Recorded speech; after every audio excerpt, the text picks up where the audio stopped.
Good evening, everybody.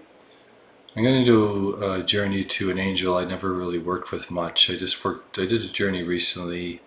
It was an interesting experience, so I want to see what Archangel Raziel has to say to the rest of the world, to say to everybody that is listening and watching this video.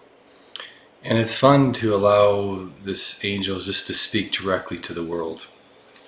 So I'm just going to take a deep breath in, and I always like everybody to do the same thing. Because when you go into a journey state, you should be relaxed. You should be let go of your stresses of the day and just listen to the message itself. So take a deep breath in, breathe out your mouth, your nose, out your mouth. Continue to do that. As you do that, allow your shoulders, allow your energy just to relax, allow your thoughts to stop wandering. Just allow your thoughts to be like a still ocean. Sometimes allow yourself to visualize yourself on an island surrounded by nothing but the ocean or in a lake. And you can bring your hands together like this. And when you do that, you pull it straight down the center of your body and the water becomes calm.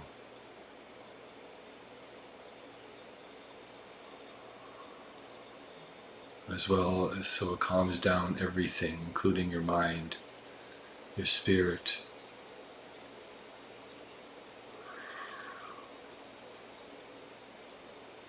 Since I'm on an island, I'm going to stay on this island.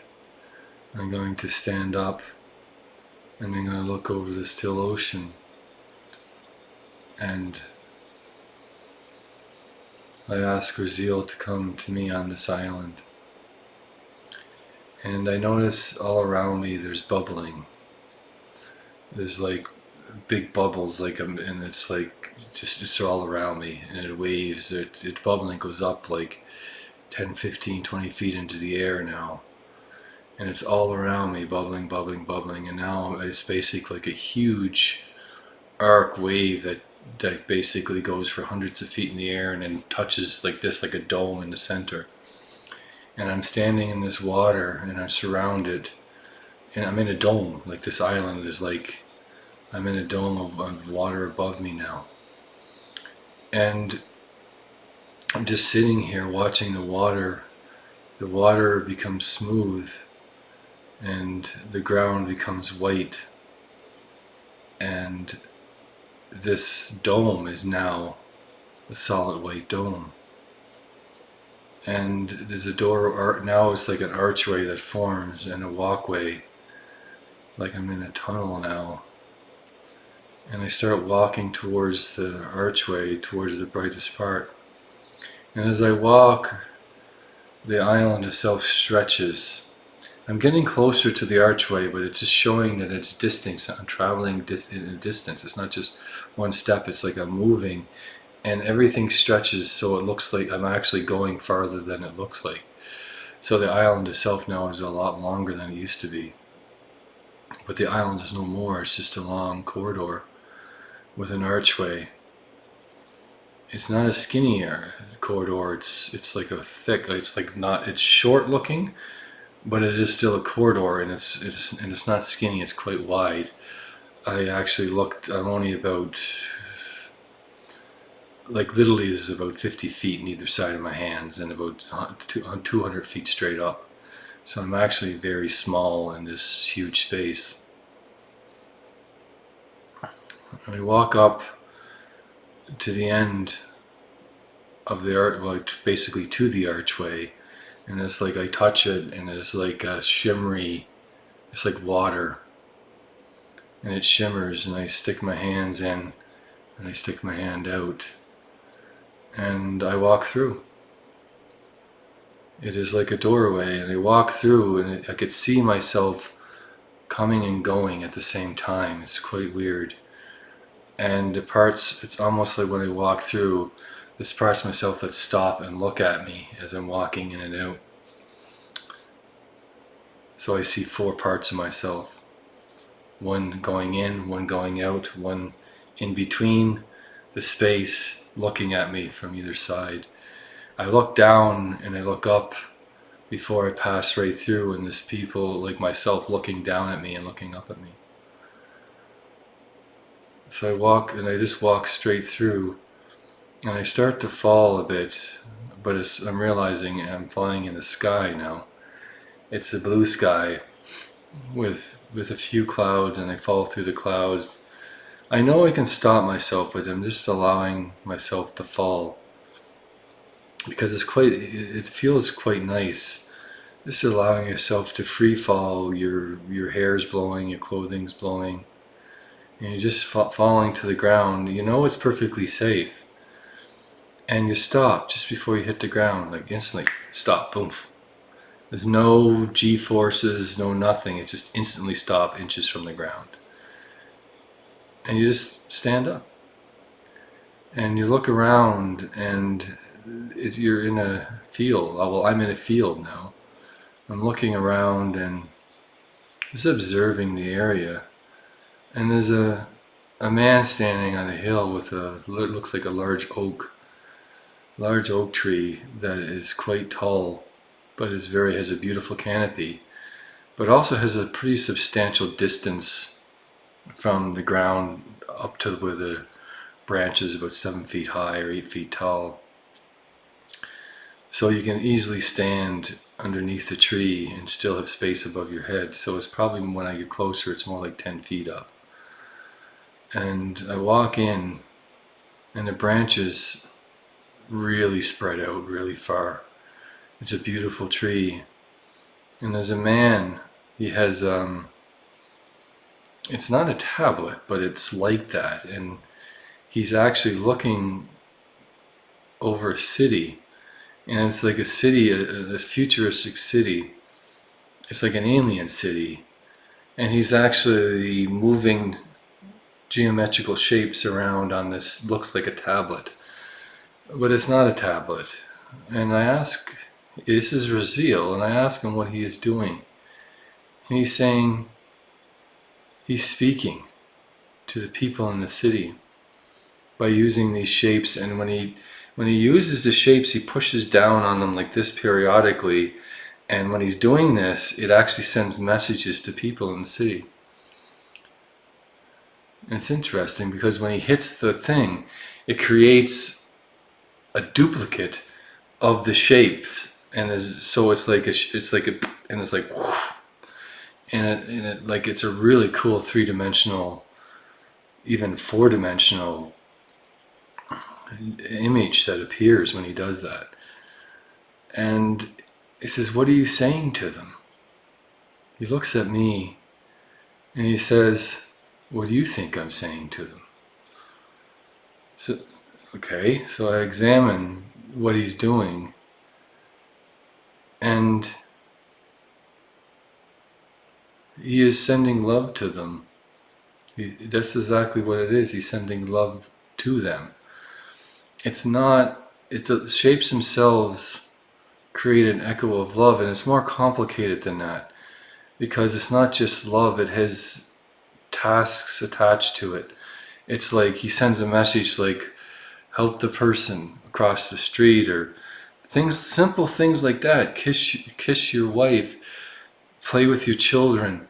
It's very simple messages of love. It's quite fascinating. I've never seen anything like this before. And then he takes the tablet, he's not even touching it, it's floating, and then he takes both hands, he extends it out so it covers like a huge space, and then he starts doing this, and he starts pressing all these same things. And again, it's very simple messages of love that he's sending out to this city. And he looks at me and he says, "Are you not going to help me?" he says. And I say, okay. So I actually my spirit knows my spirit extends it out, and I start doing the same thing. But then there's something that stops me, and I say, "What is this?" And he smiles at me. He says, "See, you understand more than you realize." And he actually takes that out, because the message wasn't love, it was of hate. And my spirit understood that, so I stopped. And he says, everyone on earth and in this place, because this is another world, he says people know what love is. People know what hate is. You know when you're going to send hate to somebody, you stop. A part of your soul stops for a second and analyzes this and says a message to you that this is hate. Are you sure you want to send this message? And you override it and send it anyway. Or you don't override it. You say, no, I don't want to send that message. So this is what he's saying to the world. He said, why do you override your soul, your spirit, your instincts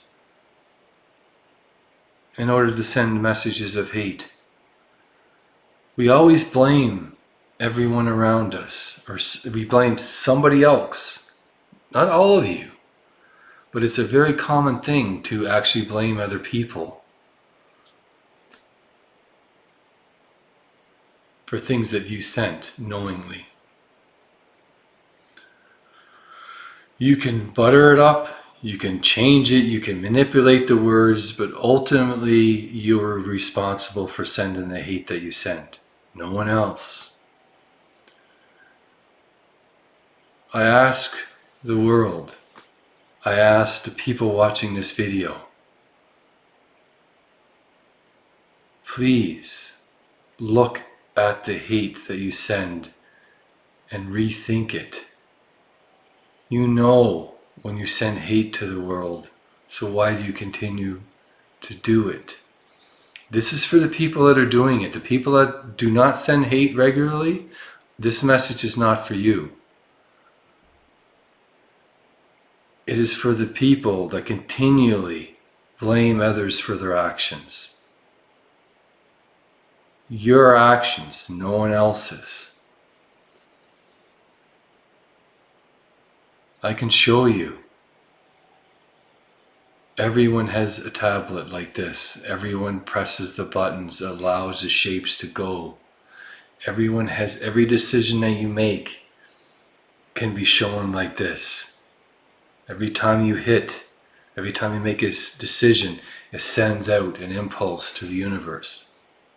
We can see that. I can see that.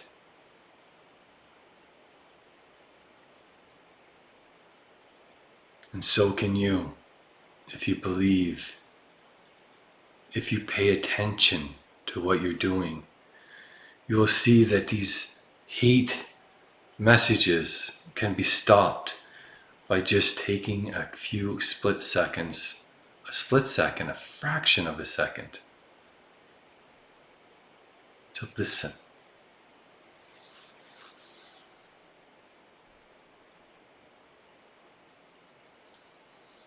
He takes the tablet, he folds it up, puts it in his pocket, and he takes me by the hand and says, come, I want to show you something. And he takes me down to the city. The city itself is, it's like domed. It's almost like mushrooms, really. But they're different colors, they're bright colors. They have white streaks, like a plus sign on them, on the roofs, and they're different colors. But some of them are just hovering, but most of them have this part that comes down into the ground.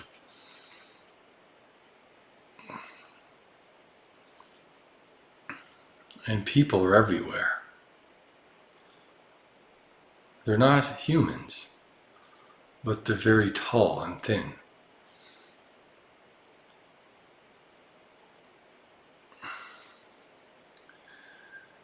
They have different heads. I'm not used to their heads. They're not like a gray by any means. They have a different shaped head. It's almost like it has bumps, like it's bumpy looking. It's like bumpy, but rounded. And it's almost like, I don't want to say a brain, but it's kind of like that, but smoother and not as obvious weird looking. But it has that distinctive shape to it. There's bumps on it. They have rounded eyes, a flat nose, and very small mouths. But their heads are more rectangle in shape, but oval in shape is a better term. But bumpy on the top. They're not very attractive as a human eye. And they're very thin bodies, very thin arms and legs. And they walk very unique. Like they walk like very long, slow steps, but they go so far with their steps that it's actually they're walking extremely fast. We would have to almost run to keep up to them, but to them they're just taking their time. And I can imagine if they ran how fast they would actually move. And what he's asked me, what do I think of this? What do I think of this race of beings? I said, I don't know them. But just because I believe they're not that attractive, it doesn't mean anything. Because I look at this planet that they have built, the city. It's amazing. It's beautiful. Architecturally, it's just stunning. And it's not as simple as just like mushroom type buildings. Like there's way more to it in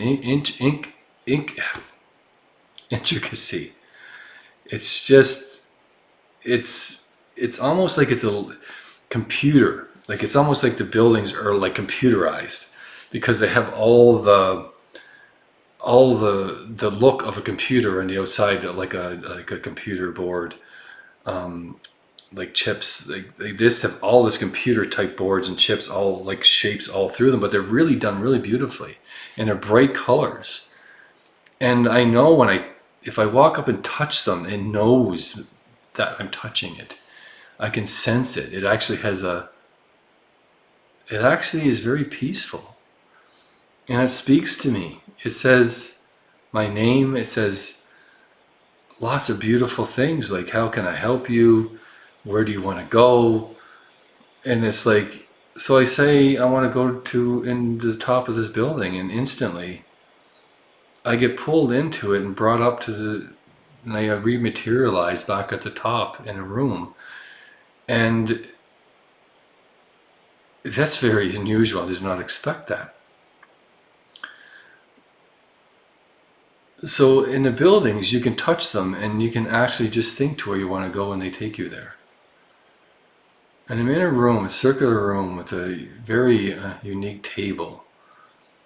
It's an oval table with the same type of things on it. When you put your hands on it, you think of a product. You think of anything and it appears. It's like a replicator. It's like if you want food, it appears in front of you. You want anything, it appears. It creates it in front of you. It materializes up out of the table itself, and it's like almost like a 3D hologram that appears, and it becomes that. It's quite interesting, actually. And Raziel has asked me, he said, what do you think of this? And I think it's fascinating to be able to build something like this. They have the energy. What is running this, I ask? And you look at the top of the buildings and they have interesting like spikes that go up. Not spikes is the wrong word, it's like an antenna almost, but they're almost like a tentacle, but very fine, and they don't go super high, but they move around, and they move like very interesting. It's almost like they're like tentacles really, but they're not super long, and they're just very fine, and they're very light in color. You don't really notice them that much until you go up to the top of the building and you see them in detail. That they collect energy from the sun, they collect energy from the atmosphere. And they're collectors. And this collects, this like living, this thing is alive. The buildings are alive. They're actually like computers that are alive. And he says, we're not computers, we're actually living beings. Interesting.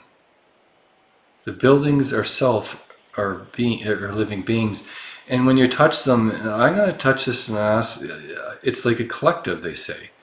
that all the minds and all the buildings, the city itself is one collective consciousness that works together.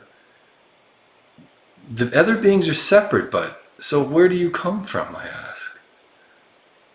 They say the alien race makes them.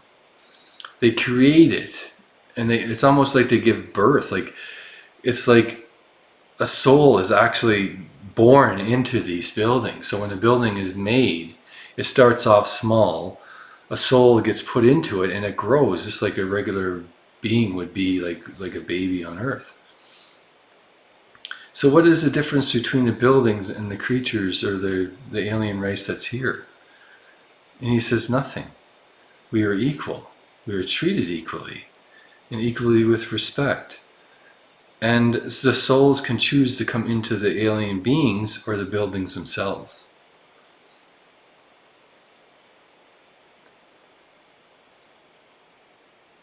And he looks at me, Raziel does actually, and he says, what do you think of this? And I still find it extremely fascinating, and I find it extremely beautiful.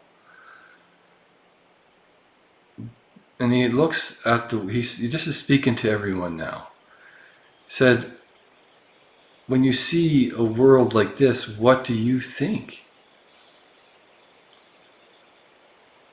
The beings, or like the people on this planet, treat the buildings equally.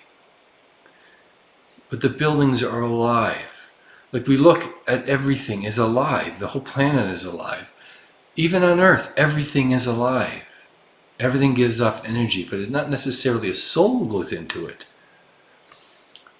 So why do we treat things that are different on Earth with a consciousness, with a soul, with a spirit, differently because they're different? This building grows. This building does not have arms and only will ever be a building. Look at a whale. How do we treat whales? How do we treat animals and mammals that are highly intelligent? How do we treat these? Dolphins, orcas. I could go on. How do we treat these? These beings could be more intelligent than we are, but we do not treat them that way. Why don't you treat them with respect and dignity? Because we know they're highly intelligent, but we still treat them as inferior, as weak. Food. Kill them for oil. Not as much as we used to, but at one time we did. You know, when we know that something is highly intelligent but we choose to kill it anyway, that is different than not knowing. It's like when you go to press the button on the tablet or the geometrical shape. When you know you're going to press that, and you take that split second, your soul knows it is wrong when you press it anyway, that is different than not knowing. It is not here to be a threat. However, when you press things and you kill animals and kill beings, and you know they're highly intelligent and beautiful. I'm not talking about farm animals, because there is a difference. A farm animal is born to be a farm animal. It knows that. A whale is born to be a whale, not something to eat. Do you ever think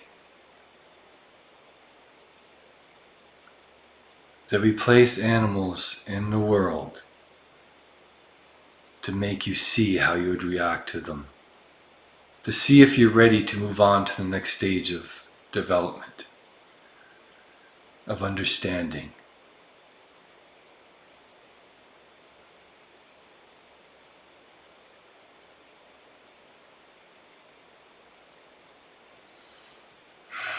If you cannot even get along with yourselves, you destroy and maim creatures that are more intelligent than you. And yes, I'm saying a whale is more intelligent than a human being.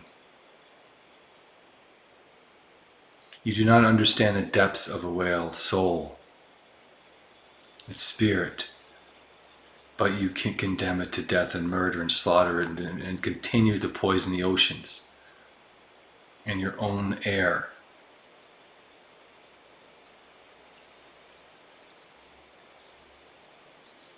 And you expect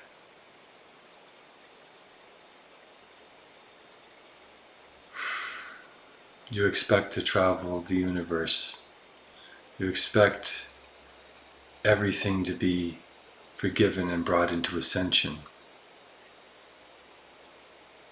You have a long way to go. And we will continue to test you. And the tests will become more difficult. We know you have the potential to be wonderful, amazing beings.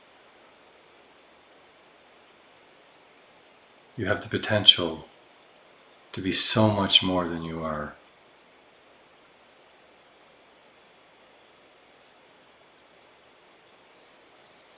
But when a world destroys itself and destroys beautiful beings of highly intelligence, there is situations, there is repercussions to this.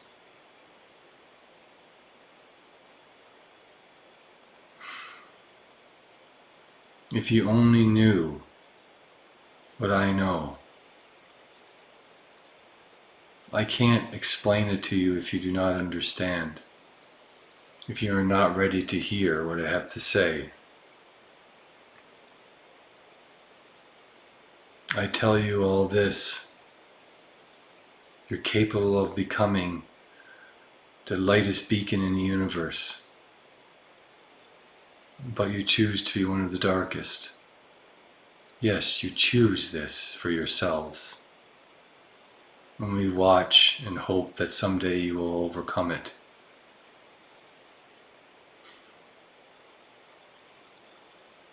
And there's souls on earth that strive to better the world, and you ridicule them.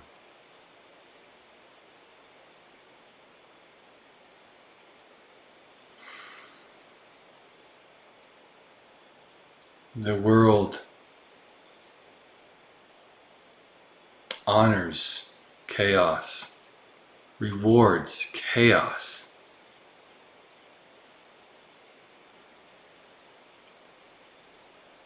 And persecutes good. You say you do not. But look at society. Look at the movies. Look at the shows. Look at what you're doing to the world, to the oceans, to the whales.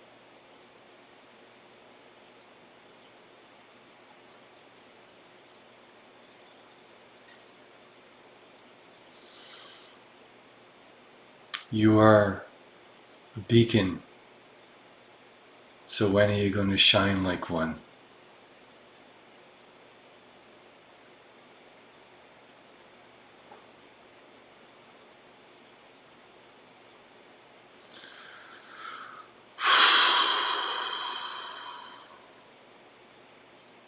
That was a pretty hardcore message from Raziel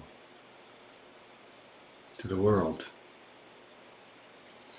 Some people will say that it's harsh, some people will not. But I relay the messages how they want to be relayed. I speak the words that he speaks to me.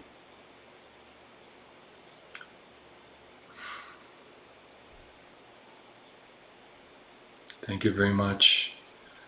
And if you wish to work with me, to do a service with me, you can visit my website at www.amonrosawakening.com. And if you wish to look at my Northern Lights, you can go to josephbradleyauroras.com. Thank you very much, everyone. Have a wonderful evening. Take care.